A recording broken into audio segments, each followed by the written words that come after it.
বান্দারে যদি দুশমন বেড়ে যায়, আত্মীয়র ভিতরও দুশমনের সৃষ্টি হয়ে যায়, রক্তের মানুষও যদি তোর সাথে জুলুম করে, বেঈমানি করে, মন ছোট করিস না।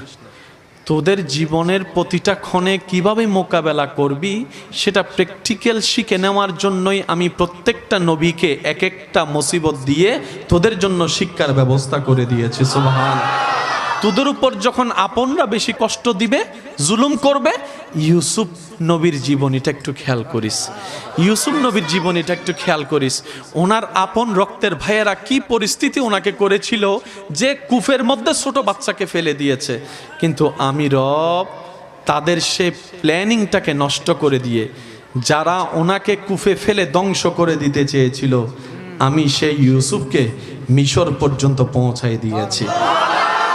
জগৎ ওনাকে অপরাধী ভেবে, অপরাধী মনে করে জেলখানায় বন্দি বানিয়েছে। ওনার ধৈর্য শুকরের কারণে আমি আল্লাহ ইউসুফ নবীকে রাজার সিংহাসনে বসিয়ে দিয়েছি। বান্দা, যখন শরীর বেশি অসুস্থ হয়ে যাবে, আমার নবী আইয়ুবের কথা মনে করিস। যখন তোর মানসিক যন্ত্রণা একটু বেশি বেড়ে যাবে, আমার নবী ইব্রাহিমের কথা একটু মনে করিস। যখন তোর দিক চতুর রাস্তা বন্ধ হয়ে যাবে, চতুর্দিকে তুই অন্ধকার দেখবি, তখন আমার নবী ইউনুসের কথা একটু মনে করিস। আর একটু জোরে বলেন না সুবহানাল্লাহ। ও আমার বান্দা, তোদের জন্য প্রত্যেকটা নবী রসুলের জীবনীতে আমি আল্লাহ শিক্ষার ব্যবস্থা করে দিয়েছি। আর সব শিক্ষাকে এক জায়গায় করে বাঁচার রাস্তার ব্যবস্থা করে উসওয়াতুন হাসানা ওয়ালা নবী রাহমাতুল লিল আলামিনের জীবনীকে সামনে রেখে দিয়েছি। সুবহানাল্লাহ। বান্দা যেটা রবের, সে হারবে, ফেল যাবে, এটা হতে পারে না। রবের বান্দা কখনো হারে না ভাই, রবের বান্দা হারে না।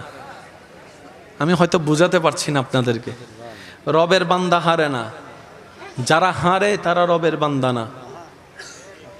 এক দলে 3 গোল দিয়েছে, আরেক দলে 6 গোল দিয়েছে, জিতছে কে? বলেন বলেন, আরো জোরে বলেন।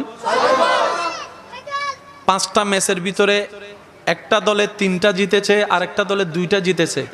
ট্রফি কে পাবে? জোরে বলেন।